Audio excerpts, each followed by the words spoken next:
যদিও তখন আকাশ থাকবে বৈরী।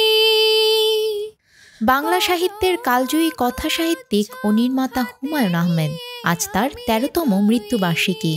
দিনটি ঘিরে নানা আয়োজনের মধ্য দিয়ে ভক্ত অনুরাগীরা স্মরণ করছেন প্রিয় লেখককে। কালজয়ী এ কথা সাহিত্যিকের প্রেম বিয়ে নিয়ে ভক্ত অনুরাগীদের যেন কৌতূহলের শেষ নেই। হুমায়ূন আহমেদ কোটি পাঠক ও ভক্ত অনুরাগীর কাছে জাদুকরী এক মানুষ। তবে ব্যক্তিজীবনের একটি সিদ্ধান্ত এ কিংবদন্তিকে জড়ায় বিতর্কের বেড়াজালে, আর তা হলো তার দ্বিতীয় বিয়ে।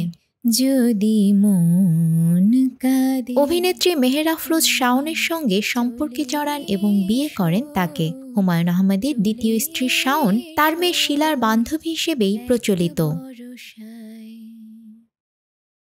মেহের আফরোজ শাওন বাংলাদেশ টেলিভিশনের নতুন কুড়ি প্রতিযোগিতার মাধ্যমে পরিচিতি পান। শাওন একাধারে নৃত্যশিল্পী, অভিনেত্রী, সঙ্গীত শিল্পী, পরিচালক ও স্থপতি।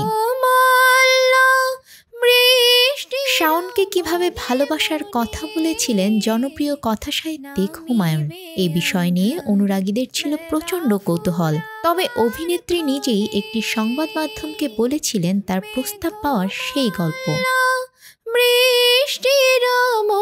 শাওন বলেছিলেন, ভালোবাসা নিবেদনেই উনি আমাকে বলেছিলেন গুহাচিত্র যারা আঁকতেন তাদেরও কাউকে লাগতো ওই অন্ধকার প্রদীপটা ধরে রাখার জন্য, যাতে সেই চিত্রকর নিজের কাজটা করতে পারেন সুন্দরভাবে। তুমি কি আমার সেই আলোটা ধরবে?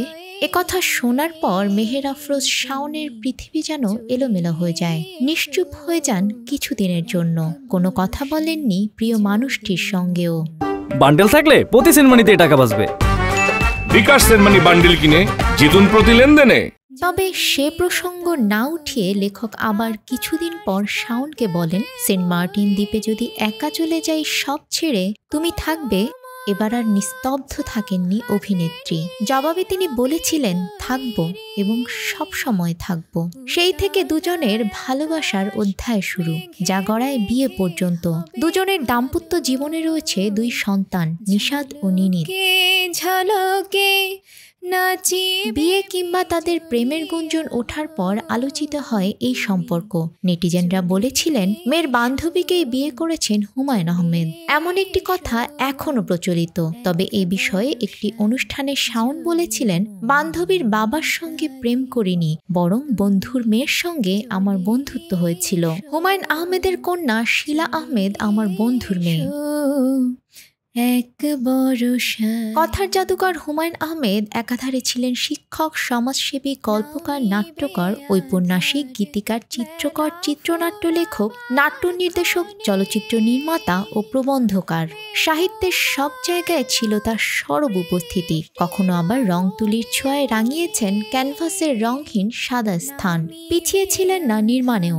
ছোট বড় পর্দায় তার নানা সৃষ্টি বাঙালির মনে দাগ কেটে থাকবে হাজার বছর। 2012 সালের 19 জুলাই যুক্তরাষ্ট্রে চিকিৎসাধীন অবস্থায় মৃত্যুবরণ করেন হুমায়ূন আহমেদ। পরে 24 জুলাই তাকে নুহাশপল্লীর লিচুতলায় চিরনিদ্রায় শায়িত করা হয়। নিউজ ডেস্ক, আমাদের সময়। তুমি